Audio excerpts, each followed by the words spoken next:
그 매매 기준을 잡을 때 일단 그 기술적 지표들을 사용을 하거든요. 그래서 기술적 지표로 사용하는 것들은 저는 딱 두 가지 정도 사용을 하는데, 그래서 가장 많이 무너지는 부분이 손절을 하지 못하는 거, 다른 하나는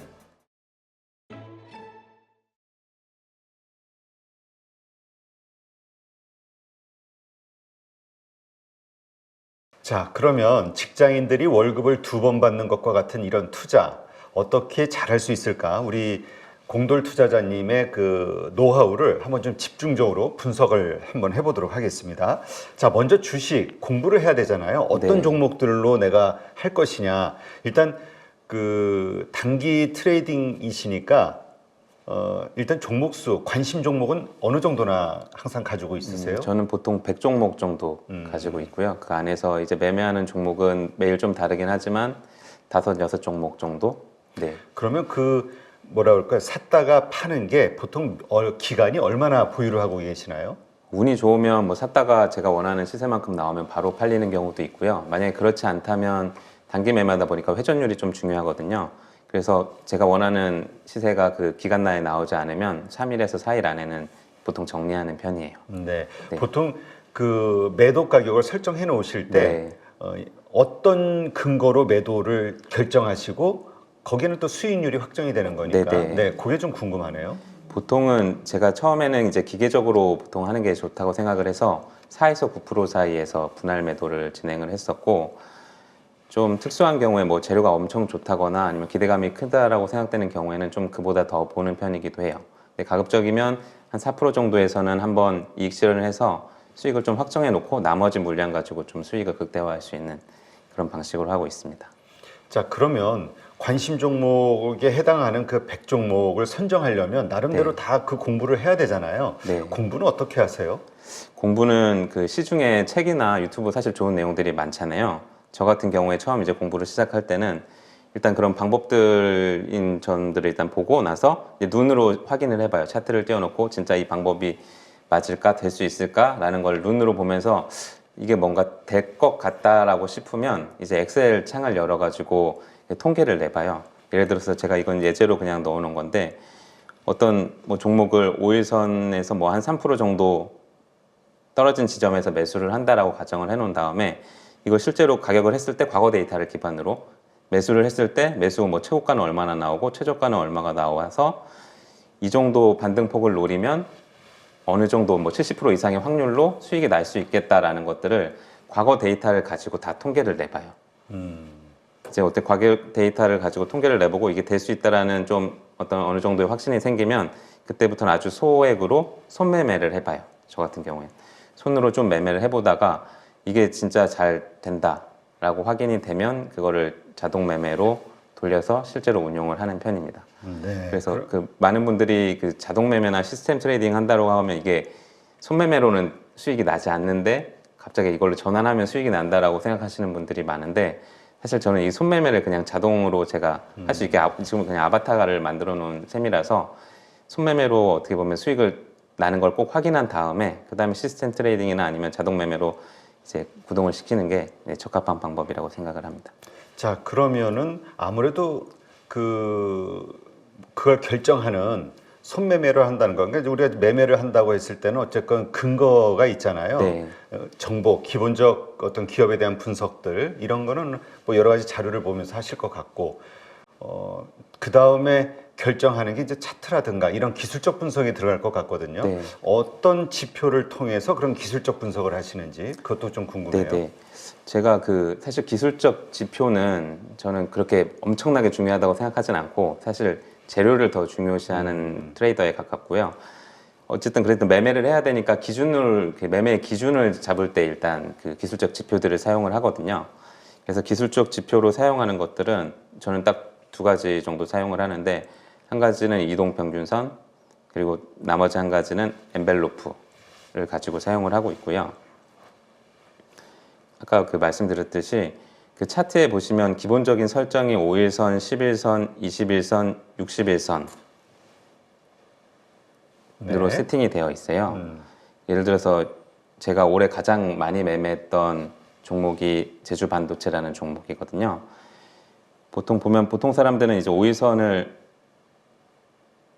5일선이 이제 지지선으로 보고 이것이 깨질 때 보통 이제 좀 투매들이 나오거든요.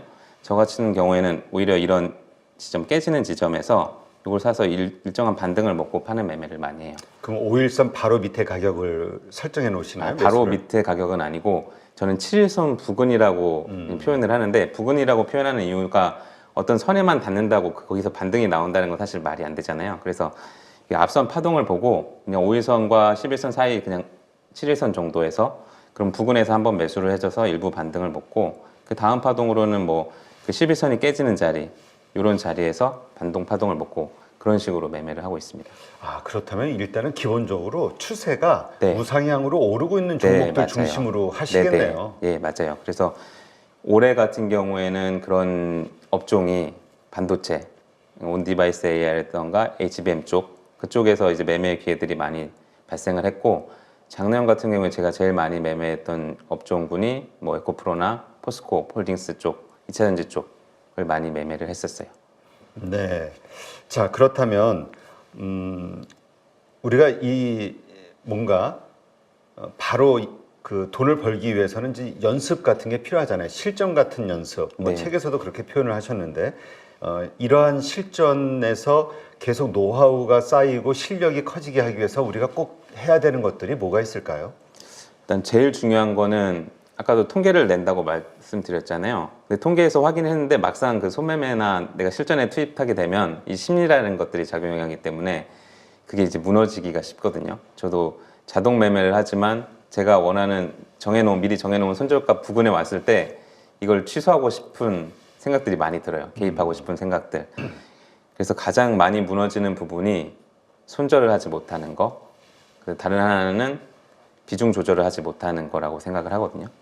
그래서 너무 과도한 비중을 실었을 때 거기서 이제 원하는 그런 그 자리들이 뭐 어떤 매도가가 나오지 않았을 때 이제 심리적으로 무너지다 보니까 이제 무리한 매매들을 하게 되는데 그런 통계를 믿고 좀 어떻게 보면 기계적인 매매를 처음에는 하는 게 되게 중요하다라고 생각을 해요. 그래서 그런 처음에 기계적인 매매를 해서 달별로 좀 수익이 쌓이는 것들을 내가 이제 확인을 하다 보면 어떤 거기에 대한 자신감이 생기고 오히려 더 그러면서 수익들이 더 탄탄하게 쌓여가는 것들을 전 경험을 했거든요. 근데 그런 점들을 지키는 게 좀 중요하다고 생각합니다. 네. 자, 처음에 한 100여 종목의 관심 종목을 선정하신다고 했고, 네. 그 가운데 한 5종목을 이렇게 매일 매수하신다고 했는데, 매수 매도를.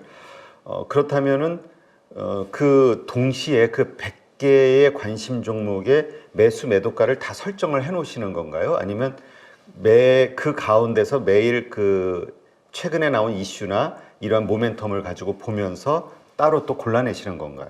네, 매일매일 일단 그 기존 관심 종목을 재정비하고요. 관심 가져야 되는 종목들을 추가하고 악재가 나오는 종목을 솎아내는 과정을 거치고요. 지금 시스템 트레이딩 같은 경우에는 장점이 좀 여러 종목을 커버할 수가 있어요. 근데 그 자동 감시 주문 같은 경우에는 100종목을 일일이 그 조건을 걸려면 쉽지는 않거든요.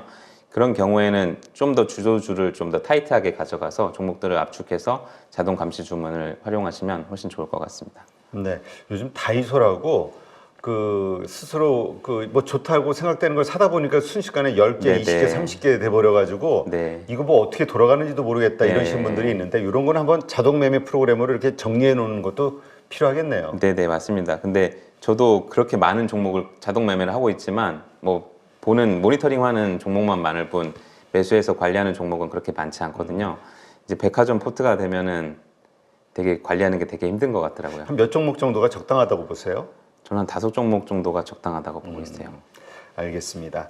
자, 그러면 비중 이 5종목을 살 때 내가 현금이 100이라고 할 때 이 5종목을 어느 정도 풀로 사야 되나요? 그러니까 비중 조절을 어떻게 해야 되나요? 그 보통 전업 투자자 하시는 분들은 미수나 신용 같은 거 써가지고 한 종목을 다 사시는 분들도 있는데 저 같은 경우는 직장인이다 보니까 그렇게 하실 경우에 리스크가 너무 크더라고요. 그리고 제가 제일 조심해야 되는 부분이라고 생각하는 게 현금이 고갈되는 거거든요. 그래서 저는 한 종목당 비중을 많이 들어가 봤자 20%, 진짜 많이 들어가 봤자 보통은 10% 언더로 사고 있어요. 그래서 그 등급을 또 되게 세세하게 나눠놔서 좋은 종목 같은 경우에는 10%에서 20% 사지만 이게 나쁜 종목이라고 하긴 표현하기 좀 그렇지만 변동성이 굉장히 크고 악재가 나올 가능성이 높은 종목들은 뭐 2%이 정도만 살고 있어요. 그렇다면 현금을 항상 100% 풀로 돌리시진 않고 네, 네. 한 4, 50% 정도 선에서 돌리신다고 봐야 될까요? 네네. 4, 50%도 아마 평균으로 보면 안 될 가능성이 높을 거예요. 근데 보통 우리 주식 하시는 분들은 돈을 더 많이 벌고 싶으니까 이걸 네. 풀로 아니 더해서 미수 막 이런 것까지 써가지고 신용까지 네네. 써가지고 하려는 분들이 있거든요. 이런 거에 대해서는 어떻게 보세요? 저도 사실 신용은 써요. 신용을 쓰는 이유는 저는 이제 장중 눌림 매매를 하다 보니까 변동성이 커지는 장일 때가 있잖아요. 그런 경우에는 이제 지수가 하락하면서 좋은 종목들도 많이 내려오는 경우가 많아서 많은 종목이 사실 때가 있거든요. 그럴 때 이제 현금이 없으면 종목을 살 수 없기 때문에 저는 이제 잔고가 텅텅 비어 있어도 신용이 되는 종목 같은 경우에는 신용으로 사요. 그래서 현금을 좀 유동성을 확보하는 측면에서 신용을 할 뿐 레버리지를 위해서 신용을 쓰진 않거든요. 그래서 전업 투자자라면 모르겠지만 직장인 투자자가 이제 신용이나 미수까지 써서 과도한 레버리지를 사용하는 건 뭐 직장 생활에서도 집중할 수 없고 매매에도 집중할 수 없는 좀 이중고를 겪을 수 있을 확률이 높다고 생각합니다. 네. 자, 그러면 매수 시점 그리고 매도 시점과 관련해서 좀 알려주세요. 어떤 뭐 괜찮게 생각하는 어떤 종목이 있어요. 일단 기본적으로 추세 상승인 거고, 네. 그다음에 이제까지 얘기하셨듯이 눌림목 구간을 활용하신다고 했으니까 좀 빠지는 구간, 우상향으로 오르다가 눌림목, 5일선을 이탈하는 어떤 눌림목이 나올 때 매수한다. 네. 이게 하나의 매수 요 딱 하나의 기법으로만 가시는 건가요? 5일선 이탈 관점 하나가 있고요. 그 다음에 11선 이탈 관점이 하나가 있습니다. 주도주 같은 경우에는 그런 식으로 장중에는 눌림은 그 두 타점 위주로 지금 매매를 하고 있고요. 그렇지만 뭐 그게 또 모든 그 선 가지고 매매를 하진 않고 그게 이제 주력이고 좀 더 좀 제 나름의 자유적인 매매에서는 이런 봉을 보다가 뭐 보통 2번 정도 이음봉이 크게 나오는 구간에서 산다거나 그런 매매들도 좀 자유롭게 소액으로 좀 세팅해 놓고 매매를 하는 편이에요. 주력은 5일선 깨질 때, 11선 깨질 때 쪽을 많이 봅니다. 자, 그러면 상가격에서 한 4에서 8% 정도의 수익을 보고 하신다고 했는데 단순히 그러한 비율 가지고 그 매도 가격을 선정하시는 건가요? 아니면 어떤 매도의 어떤 또 기준이 있으신가요? 제가 그 통계를 내본다고 했잖아요. 그래서 통계를 냈을 때 이 손익비라고 해서 수익과 손실의 그 비율 같은 것들을 보고 그 다음에 내가 몇 프로로 설정했을 때 이게 이 종목군들이 몇 퍼센트의 확률로 수익이 나는지들을 통계를 다 내보거든요. 그렇게 했을 때 한 4에서 9% 정도의 수익을 실현을 하면 전체적으로는 수익이 난다는 걸 확인을 했어요. 그래서 보통 종목들은 다 4% 정도에서는 1차 매도를 하고요. 예를 들어서 재료가 센 종목들이 있잖아요. 뭐 제주반도체라던가 아니면 폴라로스 오피스 같은 그런 좀 강한 종목들은 좀 나머지 물량 가지고 한 9%에서 뭐 크게는 10% 넘게까지 세팅을 미리 해놔요. 네, 그래서 2차 매도는 그런 가격대에서 하고 있습니다. 네. 자, 그러면 내 생각과는 다르게 더 빠질 경우도 있잖아요. 네. 그럴 경우 이제 보통 단기 트레이딩 하시는 분들은 손절을 칼같이 지켜야 된다고 하시는데 네. 손절 기준은 어떻게 됩니까? 제 손절 기준은 저는 장중에는 손절하는 경우는 딱 한 케이스예요. 장중에 손절하는 케이스는 그 종목이 하한가를 가는 경우. 하한가를 간다는 거는 정말 생각지도 못한 큰 악재가 있을 수 있다는 거고 보통 하한가로 잠겨서 그 장을 마감하는 경우에는 그 다음 날도 시작부터 뭐 크게는 10% 이상 하락을 할 수도 있기 때문에 그걸 막기 위해서 장중 손절은 하한가 가는 경우에 무조건 손절을 하고요. 저 같은 경우는 이제 종가 손절을 하거든요. 왜냐하면 장중에는 좀 눌렸다가 다시 올라오는 경우도 많기 때문에 그 종가 기준으로 해서 21선을 이탈한다거나 일단 폭에 대한 그 손절은 그렇게 있고요. 그 다음에 기간에 대한 손절이 있어요. 회전을 좀 많이 시켜야 하기 때문에 3일에서 5일 안에 제가 원하는 그런 매도가까지 오지 않으면 손절을 해서 현금을 확보하는 편입니다. 그렇군요. 자, 근데 또 우량주라든가 배당주 같은 경우는 폭락 때 산다 이런 내용이 책에 있던데 이건 네. 어떤 의미입니까? 이거는 제가 그 차트 박사 그 성경호님 책 보고 좀 힌트를 얻었던 매매인데 그 코로나 그 초창기 같은 경우에 되게 급락을 했었잖아요. 그렇죠. 근데 이제 그게 지수가 전체적으로 빠지면서 대형주들도 그 개별 악재가 아니라 전체적으로 장이 무너지는 순간에 그런 폭락들이 많이 나오는데 뭐 크게는 코로나가 있었고 그 전에도 뭐 브렉시트나 아니면 미중 무역 갈등 때도 지수가 전체적으로 좀 빠졌던 때가 있었거든요. 개별 종목의 그런 악재가 아니라 코로나 같이 깊은 투매가 나올 때 그 21선 기준으로 해서 그 이격이 되게 크게 벌어지는 10%, 15% 이상 이격이 벌어지는 급락 구간이 있어요. 투매 구간이죠. 네. 그런 투매 구간이 나올 때 어떤 외국인들이나 기관들이 사는 그런 매수세가 포착이 된다면 그 구간에서 나와서 사서 일단 수익을 좀 길게 먹는 그런 매매도 하고 있습니다.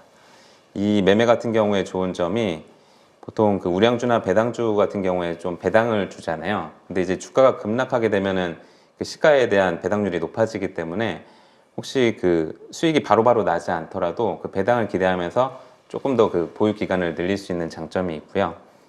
보통 이 장이 전체로 무너지는 구간에서 그런 우량주의 깊은 투매가 나왔을 때 이게 그 장에 돌리는 시점에는 그 우량주지만 반등폭이 되게 크게 나오는 경우들이 많아요. 그래서 그런 배당도 먹고 좀 시세 차익도 얻을 수 있는 그런 매매들도 많이 하고 있습니다. 이 우량주와 또 배당주의 기준, 네. 저렇게 폭락할 때 사시는 기준이 어떨까 싶어요. 왜냐면 우량주나 배당주도 다 기준이 달라서 배당주 네. 같은 경우는 몇 프로 이상 줄 때 괜찮게 또 보시는지도 궁금하고. 일단 그 우량주 기준은 저는 그 코스피 최소한 200 안에 들어오는 종목들이나 아니면 코스닥 100 종목 안에 최소한 들어오는 종목들을 기준으로 하고 좀 더 뭐 그 악재의 크기가 크다면 그 장의 악재의 크기가 크다면 좀 더 압축하는 편이고요. 배당주는 제가 뭐 배당을 목적으로 사실 투자를 하지 않기 때문에 그냥 배당주라고 하면 그 경기 방어주를 그런 인식으로 좀 가지고 있어요. 뭐 KT나 뭐 KT엔지나 같은 그런 종목들이 그 어떤 악재가 나왔다고 했을 때 사업이 바로 무너지지 않잖아요. 꼭 써야 되는 그런 필수제이기 때문에 그런 종목들을 가지고 주로 매매를 하는 편입니다. 네. 자, 그다음 하루 10분 종가 베팅 한다. 이 얘기는 어떤 얘기입니까? 네, 그 종가 베팅은 말 그대로 그 장이 끝날 때쯤에 사는 매매를 의미를 하고요. 아무래도 직장인들은 9시부터 6시까지 직장에 있고 그 기간 안에 일단 주식 장이 열리기 때문에 그 장을 다 보기란 쉽지 않잖아요. 네. 근데 이제 종가 때는 운이 좋으면 가끔 이제 짬이 나는 경우가 있기 때문에 뭐 티타임을 한다거나 아니면 잠깐 화장실을 가거나 이럴 때 좀 짬을 내서 하는 매매고요. 이 종가 때만 일단 좀 확인해서 매매를 하기 때문에 그 매매 시간 동안 그 투입하는 시간이 굉장히 적거든요. 그래서 마지막에 이제 어떤 노이즈가 다 정리된 장 마감 때의 상황을 보고 이제 베팅을 하는 경우고요. 이때의 관점은 크게 두 가지예요. 이제 내일 갭이 많이 뜰 것인가 아니면 단기간에 이게 또 다시 부각이 될 것인가 라는 걸 가지고 일단 종가 베팅을 하고 제일 좋은 거는 바로 내일 갭 상승을 해서 바로 파는 경우잖아요. 그런 경우가 이제 어떤 경우가 있을까 생각을 해봤는데 첫 번째는 관련 미국 주식이 상승하는 경우. 예를 들어서 반도체 뭐 HBM 관련주를 샀는데 그날 뭐 엔비디아가 3% 이상 뜬다면 다음날 한국 주식은 좀 더 큰 갭을 가지고 상승하는 경우가 많기 때문에 그래서 관련 미국 주식이 상승할 수 있을까를 좀 먼저 판단을 하고요. 보통 장 마감 때쯤에 아니면 시간에쯤에서 이제 미국 선물도 시작을 하기 때문에 보통 엔비디아나 뭐 주요 빅테크 종목들은 장전에도 어느 정도 시세를 포착을 할 수가 있기 때문에 그래서 미국 주식이 상승한다고 생각이 되면 그 관련주를 사는 케이스가 하나가 있고요. 나머지 하나는 오늘 밤 9시 뉴스에 어떤 뉴스가 나올까? 만약 거기서 부각될 수 있는 재료가 있을 수 있지 않을까라는 관점에서 좀 매매를 하는 편입니다. 그래서 이 경우 같은 경우에는 지금 같은 경우에 좀 약간 그 의료 분쟁, 지금 의사 파업이나 이런 분쟁들 같은 것들이 9시 뉴스에 부각되는 경우들이 많고 예전에는 요소수 같은 파동, 그 전에는 뭐 코로나 이런 것들이 이제 9시 뉴스 메인에 나올 수 있는 테마들이 어떤 것들이 있을까 생각을 해서 장이 끝날 때쯤에 그런 종목들을 한번 종가 베팅을 해서 그 다음날 시가 갭을 먹는 그런 매매를 해보고 있습니다. 네, 그렇군요. 자, 지금 이제 월급으로부터는 자유로워졌을 것 같아요. 어쨌든 주식을 통해서 20억 정도 이상의 누적 수익을 얻으셨으니까 좀 달라지는 게 있습니까? 저는 이렇게 어느 날 갑자기 이렇게 수익이 막 많이 난 케이스는 아니고 10년간 꾸준히 난 케이스여서 삶의 변화가 막 드라마틱하게 나온 건 사실 없어요. 이렇게 막 이렇게 사는 것도 그렇게 좋아하는 스타일은 아니어서 근데 직장 생활하는 데 있어서 조금 달라진 점이라고 하면은 예전 같은 경우에는 좀 불필요하게 일이 없어도 약간 눈치 보면서 야근하는 케이스가 많았고, 회식하게 되면은 저는 이렇게 술을 좋아하지 않아가지고 2차, 3차 가도 이 술을 많이 안 먹는데도 자리에 남아서 좀 버티는 경향들이 있었는데, 이제 수익이 나고 나서는 좀 그런 면에 대해서는 좀 자유로워진 것 같아요. 자신감. 자신감이라고 눈치를 좀 덜 보게 되는 거. 그게 자신감이지. 나 여기 아니어도 난 먹고 살 수 있다. 그래서 일이 없으면 퇴근을 좀 바로바로 하거나, 아니면 회식을 뭐 1차만 하고 가거나, 아니면 아예 뭐 안 가거나, 뭐 이런 좀 그런 점에서 좀 자유도가 생긴 것 같습니다. 네. 자, 지금 요즘 뭐 포모 현상이 다시 또 막 기승을 부리고 있다. 뭐 코인과 관련해서도 그렇고요. 하여튼 많은 분들이 돈을 벌고 싶은데 그래서 뭔가 하는데 뜻대로 잘 안 돼. 오히려 막 돈을 잃고 있어. 혹은 막 남들은 돈 버는데 나는 그대로야.